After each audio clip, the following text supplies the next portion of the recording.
Hello friends, nice time. आप लोग exam के लिए प्रिपरेशन कर रहे होंगे। सुबह से शाम कम से कम एक दो घंटे तो पढ़ाई करते ही होंगे। एक्सपेक्ट करते हैं कि आपका अच्छे से अच्छा 12th में रिजल्ट आए, कोरोना की वजह से हमारा रिजल्ट डिस्टर्ब ना हो। ओके फ्रेंड्स, तो हमने आगे अकाउंट पार्ट 1 में first chapter introduction to partnership में दो लेक्चर कंप्लीट कर लिए हैं। आज हमारा ये थर्ड लेक्चर हम लेने जा रहे हैं। आगे दो लेक्चर में जो थियोरेटिकल डिस्कशन हमने की थी उस पेज पे टेक्सचुअल क्वेश्चन के जो वन लाइन आंसर आते हैं वो क्वेश्चन आज हम सॉल्व करेंगे। और टेक्स्ट बुक में और भी एक क्वेश्चन है जो एग्जाम में करने लायक ऑब्जेक्टिव है। तो फ्रेंड्स, आज हम स्टार्ट करते हैं थियोरी जो थोड़ी सी बाकी है। नेक्स्ट लेक्चर से हम प्रैक्टिकल सम्स सॉल्व करेंगे। ओके फ्रेंड्स,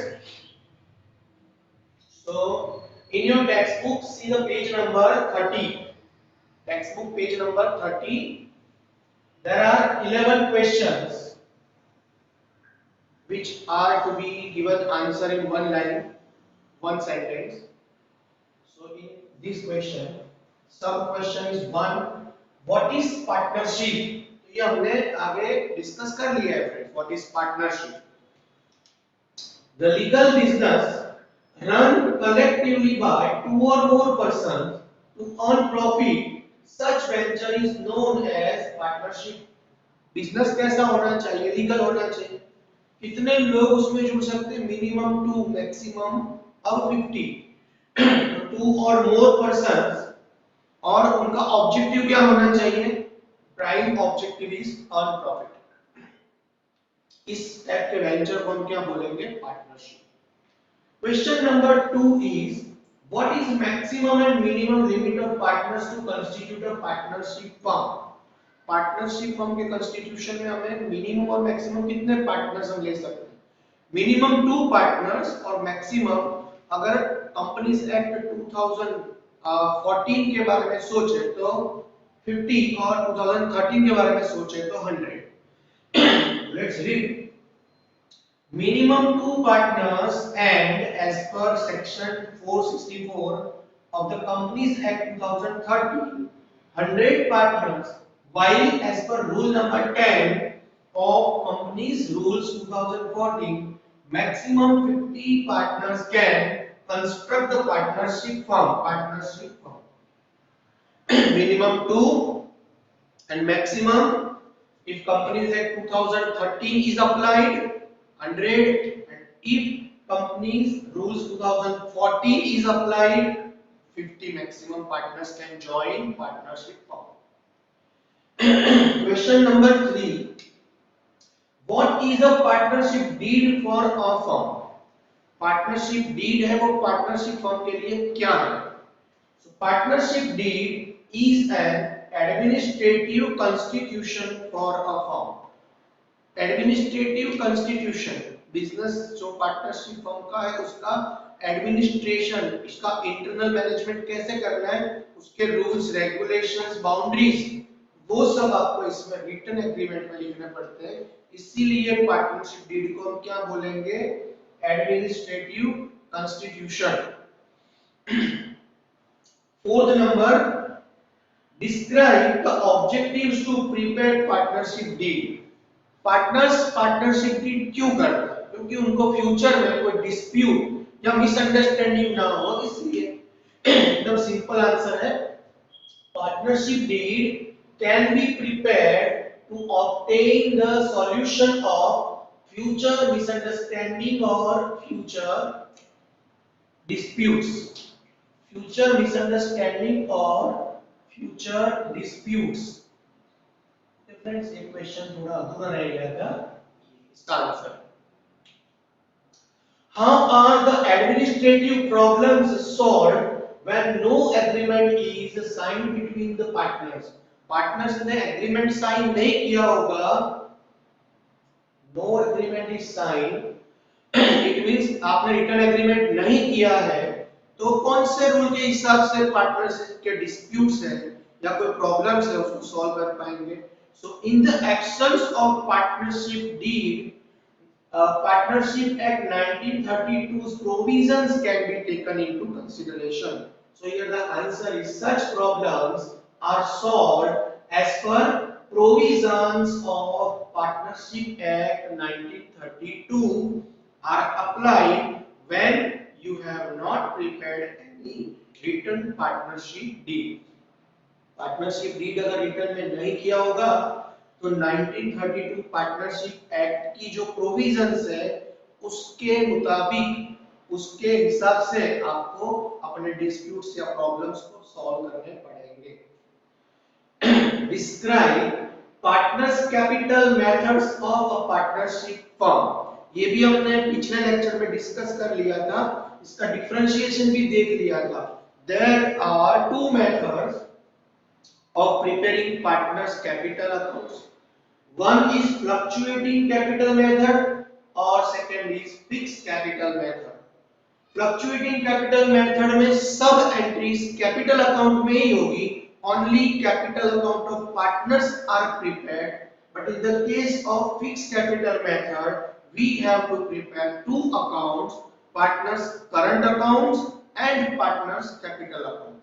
तो अगर आपको लॉन्ग टर्म चेंजेस की इफेक्ट डालनी है तो पार्टनर्स कैपिटल अकाउंट में डालेंगे और शॉर्ट टर्म चेंजेस की इफेक्ट डालनी है तो आपको करंट अकाउंट में डालनी पड़ेगी। So in first method only capital account is prepared and in second method current account and capital method capital accounts both are prepared. Seventh question, profit of a partner is credited to which account under fixed capital account method? तो friends अगर आपने fixed capital account method implement की है तो उसमें आपने दो चीजें बनाई होगी, current account and capital account.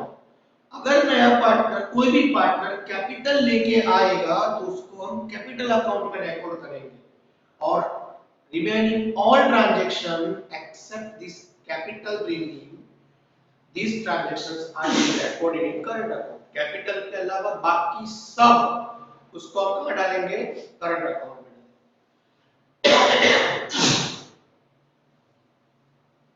So profit of a partners is credited to partners current account in the case of fixed capital account method.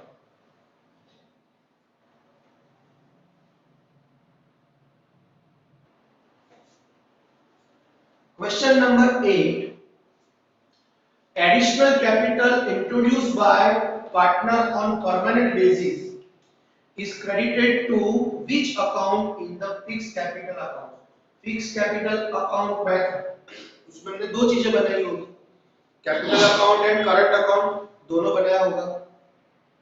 और अगर लॉन्ग टर्म बेस्ड ट्रांजैक्शन होगा, कोई पार्टनर कैपिटल लेके आता होगा तो उसको हम कैपिटल अकाउंट में रिकॉर्ड करेंगे, उसके अलावा बाकी सब ट्रांजैक्शन करंट अकाउंट में रिकॉर्ड करेंगे। तो यहाँ पे नया पार्टनर कोई भी पार्टनर क्या लेके आएगा, introduce by partner on permanent basis capital लेके आया, कैपिटल लेके आएगा तो उसको हम कैपिटल अकाउंट में रिकॉर्ड करेंगे।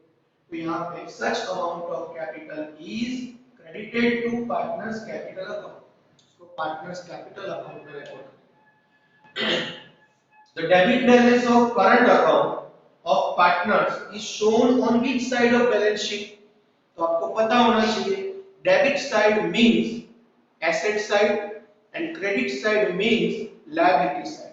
डेबिट बैलेंस है वो एसेट साइड जाएगा, अगर क्रेडिट बैलेंस होगा कोई भी तो बैलेंस शीट में लायबिलिटी साइड रिकॉर्ड करेंगे। यहां बोला है डेबिट बैलेंस और debit balance means asset side. So on the asset side balance sheet this transaction is to be recorded. Question number 10.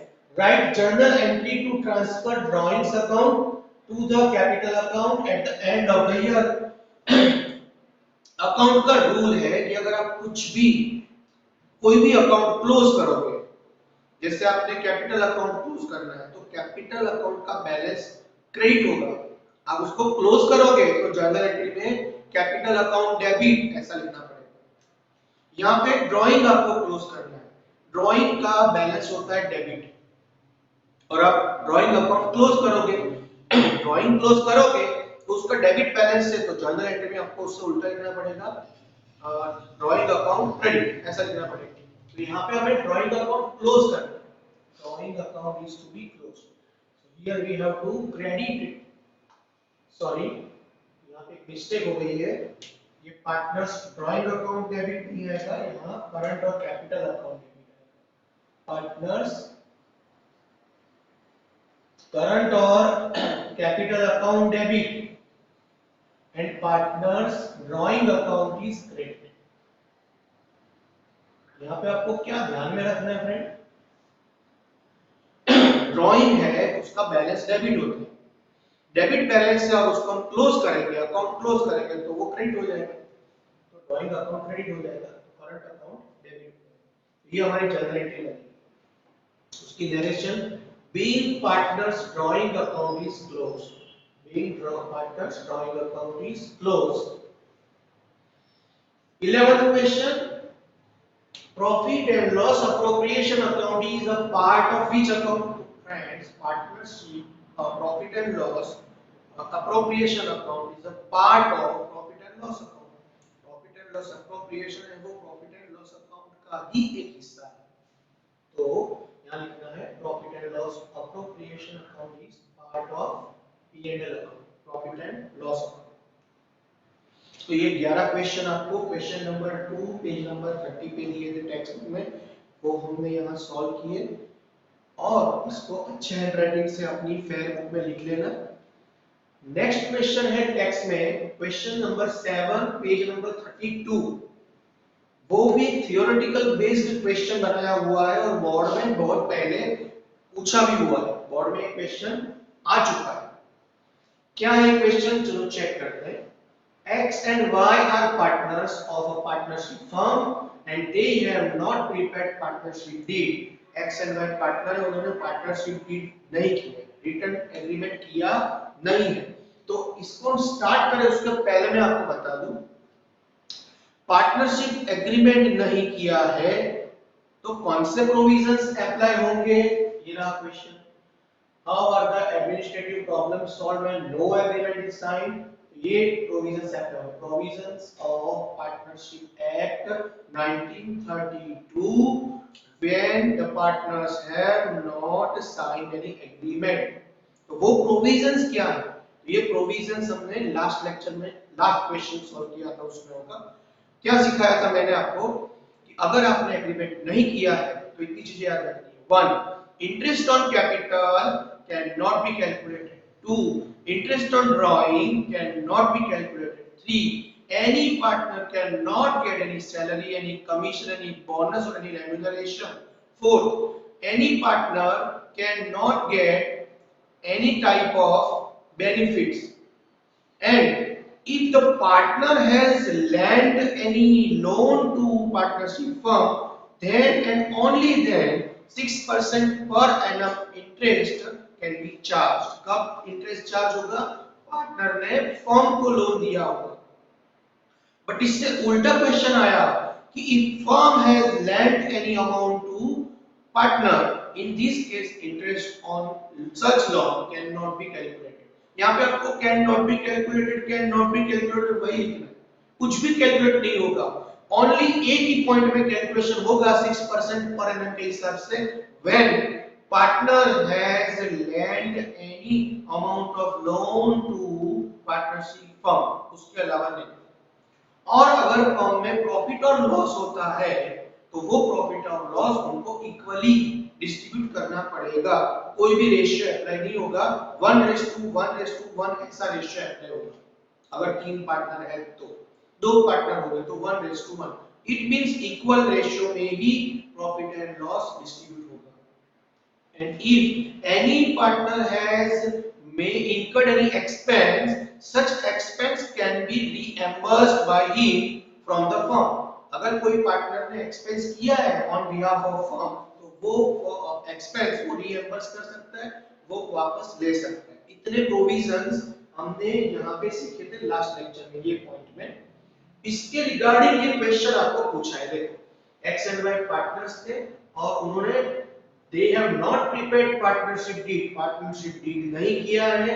There is difference of opinion between partners में कुछ difference of opinion हो गया है, dispute हो गया है, और you are given the instruction to give them legal advice.